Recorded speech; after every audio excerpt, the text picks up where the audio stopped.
Dona Cláudia descobriu um câncer de colo de útero há 6 anos. Por conta da doença, a dona de casa já se submeteu a 14 cirurgias e enfrenta uma rotina dolorosa. Demais. Principalmente a última, que me deu uma infecção que não sabiam de onde era. Aí o médico achou que foi na cirurgia, me abriu de novo. E eu fiz numa sexta, na segunda-feira eu fui aberta de novo. Aí fui para a UTI, né, e tive ruim. Quase que eu ia para a cidade de pé junto. Mas agora eu já sei, me recuperei, Deus disse, não está na hora de você vir, não. O câncer de colo de útero é o terceiro que mais mata mulheres no Brasil.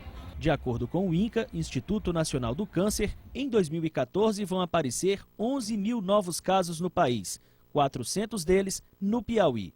O principal agente causador é o papiloma vírus humano, o HPV, transmitido através de relação sexual. Câncer de colo de útero é uma doença maligna, uma neoplasia maligna, ou seja, uma doença com tecidos novos que destroem os tecidos já existentes anteriormente, induzida por uma infecção sexualmente transmissível que é o HPV, é o vírus papiloma vírus humano.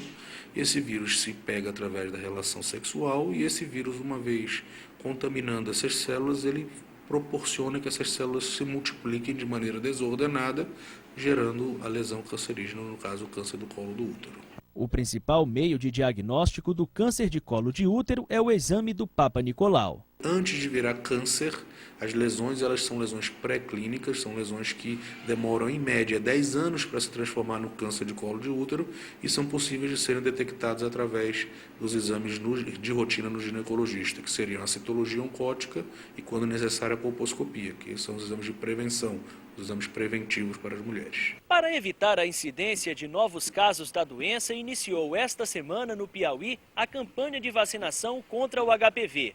A meta é imunizar 90 mil meninas entre 11 e 13 anos em todo o estado. A partir de 2015, a vacina também vai estar disponível a crianças a partir de 9 anos. O médico garante a eficiência desse método de prevenção. Ele diz que na rede particular, a imunização contra o HPV chega a custar R$ 1.500. O tratamento ele varia entre a questão cirúrgica, então quando em estágio inicial pode-se disponibilizar de um procedimento cirúrgico, chamado cirurgia de Wertheim-Makes, e nos casos mais avançados na radioterapia associada com uma quimioterapia sensibilizante, que seria feita para aumentar a eficácia da radioterapia. Se você tem dúvidas sobre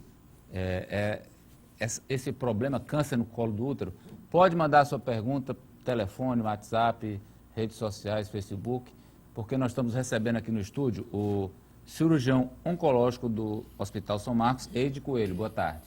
Boa tarde, Amadeu. Boa tarde, Eli. Boa tarde aos telespectadores. Ele estava me dizendo aqui que 80% da população sexualmente ativa, em algum momento da vida, vai ter contato com esse vírus. Então, quer dizer, o ideal é a prevenção. Como, doutor? Com certeza, Amadeu. A gente conversa muito em consultório e nos congressos a respeito de tratamento das doenças, né? E pouco se investe em prevenção, que, sem dúvida, é a melhor arma para se evitar uma doença. Quando a gente fala em prevenir, a gente está querendo dizer, usar dois termos, que é a prevenção primária, ou seja, o que é que eu posso fazer para evitar que a pessoa tenha a doença, e a prevenção secundária, que é o que é que a gente pode fazer para descobrir essa doença o mais cedo possível. Quando a gente fala em fazer exame de Papa Nicolau, a gente está fazendo, na realidade, um exame para descobrir a doença cedo, mas a gente não está evitando que a doença apareça. E a vacina, sim. A vacina é exatamente a arma que a gente dispõe hoje em dia, junto com outros métodos, para você evitar de contrair o HPV, que esse HPV se torne uma doença e, consequentemente, gere o câncer de colo de útero. Por isso tão cedo.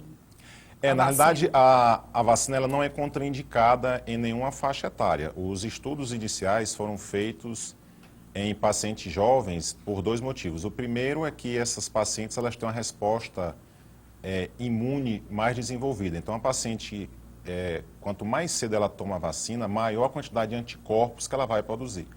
Mas o fator mais importante é que uma vacina dessa ela deve ser dada para um indivíduo que não tenha tido ainda contato com HPV. Se você já teve o HPV, a vacina ela não vai ser tão eficaz quanto para uma pessoa que já tenha tido contato.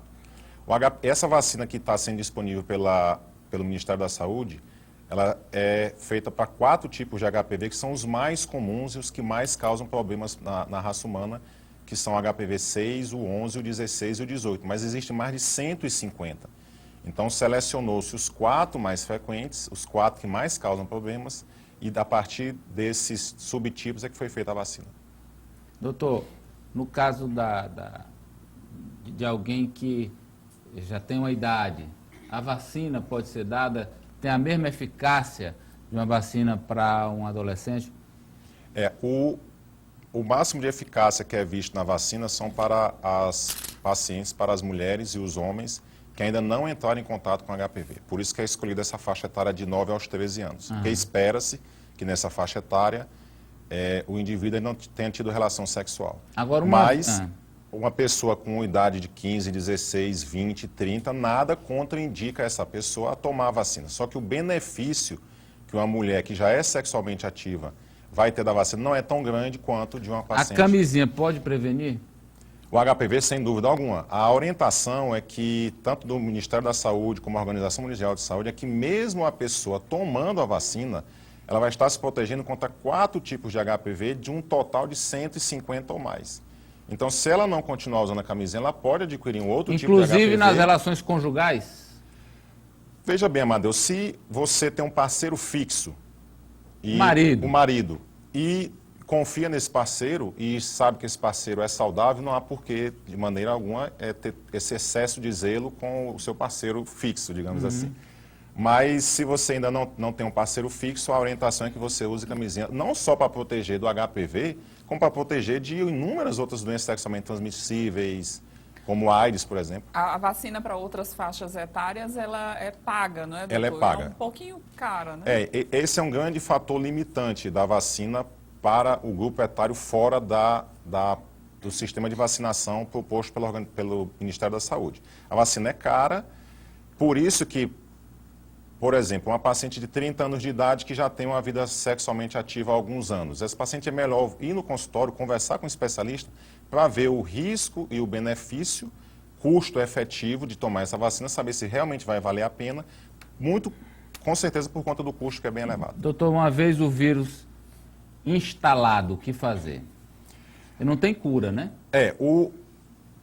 A má notícia é essa, de que 80% da população sexualmente ativa vai ter contato com o vírus ao longo da sua vida sexual. A boa notícia é que mais de 90% dos indivíduos que entram em contato com esse vírus, na realidade, vão ter o seu sistema imune disparado e esse sistema imune vai ser capaz de regredir essa infecção. Então, ou seja, a pessoa vai se curar espontaneamente. O grande problema é que, às vezes, isso demora, 1 ano e meio a 2 anos para que a pessoa passe, às vezes, 2 anos ainda expelindo o vírus, mas depois de um período que pode chegar até 2 anos, a pessoa fica curada espontaneamente. O problema são os outros 10%, em que uma pequena porcentagem vai adquirir uma doença, ou seja, o papiloma, ou o condiloma, ou a verruga, que é o que as pessoas costumam falar, ou até mesmo o câncer de colo de útero. E aí é cirúrgico?